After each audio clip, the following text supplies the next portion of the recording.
Existen muchas historias acerca de los sucesos paranormales que llegan a ocurrir en los ranchos, porque es bien sabido que en estos lugares muchas veces están llenos de historias y de acontecimientos realmente impactantes que dejan una huella en la realidad. En particular en mi caso, yo toda la vida nunca creí en que estas cosas existieran. Sin embargo, fue hasta que me tocó vivirlo en carne propia que cambié completamente de opinión. Cuando era muy joven, prácticamente una adolescente, me casé con Arturo, un hombre completamente de campo, de rancho, curtido al trabajo duro, y al cual conocí en una fiesta del pueblo. Recuerdo que rápidamente yo me enamoré de él, y comenzamos un noviazgo. Habrán pasado unos 2 meses después de que nos hicimos novios, cuando él pidió mi mano y nos casamos. La boda se llevó a cabo en el rancho, donde Arturo vivía con toda su familia. Hubo mucho de todo: comida, baile, bebidas, un gran ambiente y mucha felicidad. Me sentía bendecida porque fui a dar a una familia que realmente me apreciaba, que me quería y me respetaba. Así que sin ningún problema, yo me instalé en esa casa para comenzar a vivir al lado de mi esposo. No pasarían más de 3 meses cuando yo resulté estar embarazada de mi primer hijo. Cuando la señora Toña, quien era mi suegra, me tocó el abdomen, me dijo que ya tendría yo como 1 mes y medio, y según sus predicciones, todo estaba bien y se trataba de un pequeño varón. Ahora sabemos que es muy difícil saber a esas etapas la sexualidad del bebé. Sin embargo, mi suegra Toña se las daba de saber mucho de chamanería, de brujería y otras cosas. Yo seguí mi vida de manera normal. Conforme me embaracé, mi vida a partir del embarazo cambió un poco. Obviamente hay muchos síntomas y muchos malestares que aquejan a una mujer en esa condición. Hay un cambio de hormonas y una percepción distinta de la realidad. Lo que a mí me entristecía es que yo pasaba mucho tiempo sola. Mi suegra Toña trabajaba, así como mi esposo y mi suegro, mis cuñados también. Prácticamente todos llegaban nada más a dormir. Para no aburrirme, yo a veces me ponía a hacer el quehacer, a lavar los trastes, a barrer, a trapear un poco, porque como en aquel lugar no es como ahora en la ciudad, no había muchas cosas en que entretenerse. Fue una ocasión que yo estaba limpiando la casa, había dejado la puerta principal abierta y me encontraba yo hasta el fondo lavando los trastes. Estaba yo muy concentrada cuando de repente, sobre el pasillo que daba a la cocina, comencé a escuchar unos pequeños pasos. Por el sonido de aquellos intuí que se trataba de un niño, y cuando éste por fin se mostró y se fue acercando a mí, confirmé aquello. Aquel niño era un pequeño como de unos 6 años, vestía un short avejentado y ya deshilachado de los bordes. También traía una camiseta muy mugrosa y unos zapatos muy raspados que no llevaban calceta. El niño tenía ojeras, parecía como si estuviera enfermo, pero sin temor alguno el niño se acercó a mí, pero como que no podía hablar muy bien, apenas si balbuceaba, como si nunca hubiera aprendido a hablar, y me hacía la seña de que tenía sed y quería un vaso de agua. Sin pensarlo, fui y llené un vaso de agua del cántaro que tenía ahí cerca. Puse el jarrito con agua en sus manos y el niño comenzó a beber aquella agua con mucha desesperación. Como en ese momento yo estaba muy maternal, me provocaba mucha ternura ver a aquel niño. Cuando aquel pequeño terminó el agua, me regresó el jarrito y se fue corriendo muy rápido. Ni siquiera me dejó preguntarle que dónde vivía o quién era él. No le di importancia y seguí con mis cosas. Imaginé que en algún día volvería, porque en aquel lugar había muchos niños por todas partes. Era bien sabido que la curiosidad de estos los llevaba a meterse a todas las casas y a pedir cosas. Fueron pasando los días y a mí se me olvidó por completo la situación con aquel niño. Sin embargo, una mañana que salí a los huertos, estaba yo cortando algunas naranjas y algunas manzanas, cuando de pronto aquel niño se me volvió a aparecer. El pequeño llevaba las mismas ropas, el mismo short deshilachado, la misma camiseta mugrosa, los mismos zapatos raspados y aún sin calcetas. Aquel niño se me quedaba viendo cómo es que yo arrancaba las frutas. Al parecer se le habían antojado, y de inmediato con su dedo me indicó que quería una manzana. «Hola, pequeño, ¿ahora sí me vas a decir cómo te llamas? No seas así conmigo, mira. Yo te voy a dar la manzana, pero tú dime tu nombre». El niño solo movía la cabeza de una manera graciosa, diciéndome que no me iba a decir nada. Aquello no me importó. Le entregué la manzana y vi cómo le dio una mordida y comenzó a sonreír. Tal y como la vez pasada, el niño se dio media vuelta y se fue corriendo con su manzana en la mano. No sé por qué me generaba una ternura excesiva ese pequeño. Por la mirada tan triste que tenía, me imaginé que llevaba una vida llena de castigos y quizás sus papás eran muy duros con él. Pero bueno, tenía muchas cosas que hacer, así que dejé de pensar en aquel niño. Recuerdo mucho que esa misma semana, cuando cayó el viernes, había transcurrido prácticamente todo el día y toda la tarde. Mi esposo Arturo no había regresado de trabajar. Estaba yo muy preocupada, porque tanto mi suegra, mi suegro y algunos de mis cuñados que vivían ahí ya estaban cenando y parecía no importarles que mi esposo no estuviera en casa. «Ay, ya cálmate, Raquel, ahorita regresa. Así es Arturo. Te aseguro que a lo mejor se fue con sus amigos a tomarse una cerveza. En un ratito llega. Ya siéntate a cenar, no exageres». Mi suegra me decía esas palabras tratando de calmarme. Sin embargo, lo único que pasaba es que me estaba alterando más, porque Arturo nunca faltaba a la casa, y si él tenía un plan alterno, él siempre me avisaba para que yo no me preocupara. Yo me quedé sentada en un sillón. Estuve ahí sin cenar. Los nervios me tenían hecho un nudo el estómago. Y solo vi cómo mi suegra y los demás se fueron a sus habitaciones para descansar. Ellas apagaron todas las luces. Y yo me quedé solamente con la poca luz que entraba de un foco que estaba en el patio. Definitivamente no podía dormir. Cada vez era más tarde. Estaba ya rozando la medianoche aquel día. Salí de la casa para tomar el aire fresco. Era necesario hacerlo. Anduve caminando por las cercanías de la casa, y en eso uno de los perritos que teníamos se fue a un lado de mí.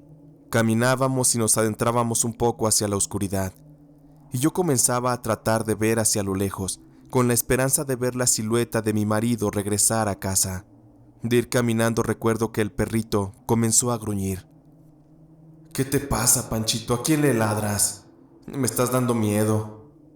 Le decía yo aquellas palabras al perrito, porque de verdad me estaba poniendo nerviosa.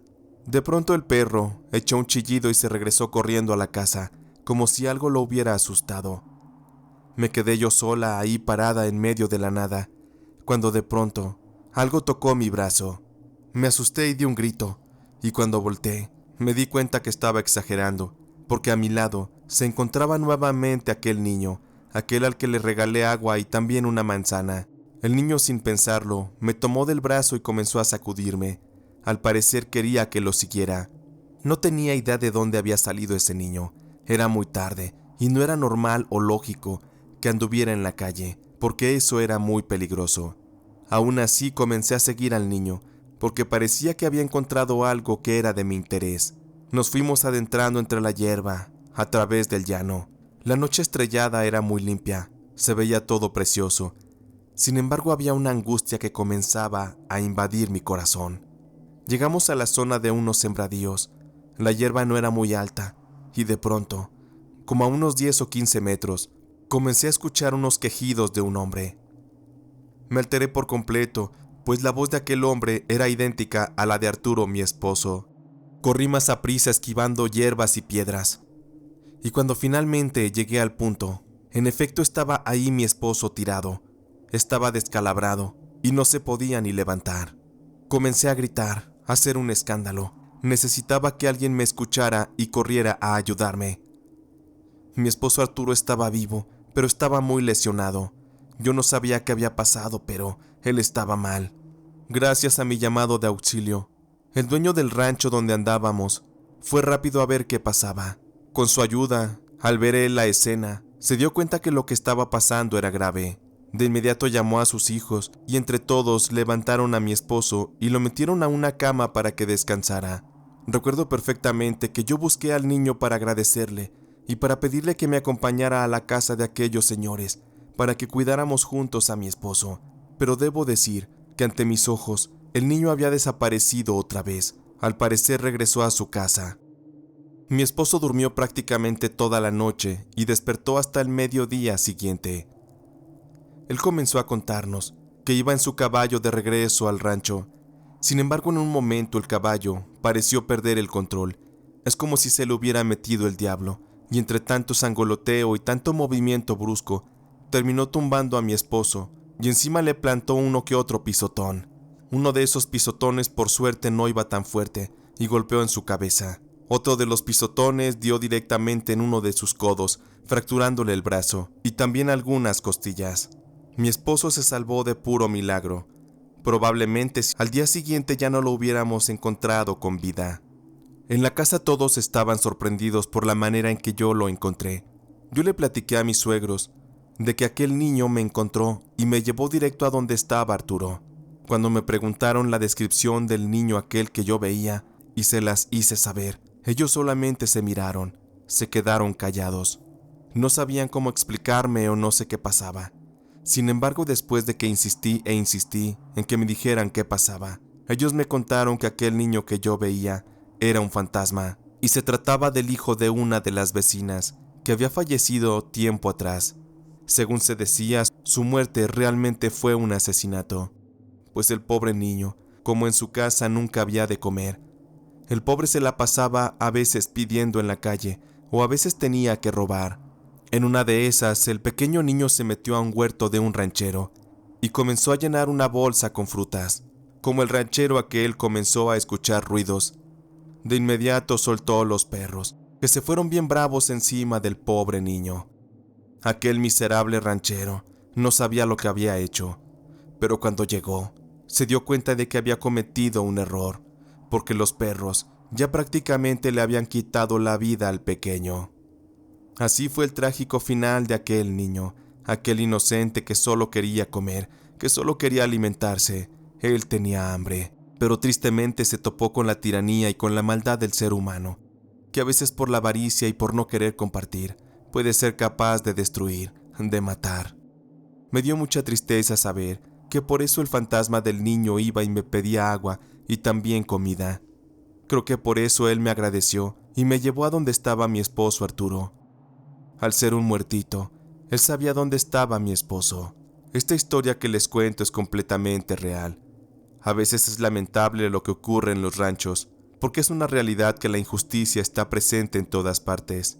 Según palabras de mi suegra Toña, como yo estaba embarazada, por eso es que tuve la sensibilidad para ver a los muertos, pues es también cierto que después de que tuve a mi hijo y a mis otros hijos, jamás volví a ver o presenciar algo similar. Pero mientras tanto, cada noche que puedo, rezo por mí, por mi familia y también por el alma de aquel niño pequeño, porque con toda el alma deseo que esté descansando en paz.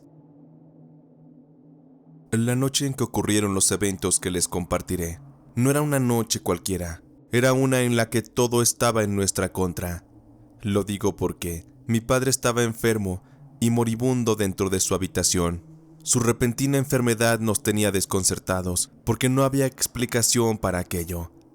En aquella casa donde vivíamos, era un rancho que mi papá forjó junto con su padre, quien en ese tiempo ya había fallecido. Mi padre siempre trabajó muy duro, y gracias a eso, es que la tierra le trajo muchas bendiciones. En aquella casa de rancho no nos faltaba nada, teníamos todo y de sobra. A razón de esto, muchas personas acudían con mi papá para que les ayudara, para que les brindara favores o les diera trabajo. La situación en general en aquel pueblo era muy complicada. Había personas que morían de hambre, y algunas otras que la tierra nomás no les daba nada. Como era de esperarse, al buscar tanta gente a mi padre, muchos de estos le eran fieles y agradecidos. Sin embargo, como mi papá, había también a quienes les negaba el favor. Estos se convertían en personas que le envidiaban, le odiaban e incluso hasta le deseaban lo peor.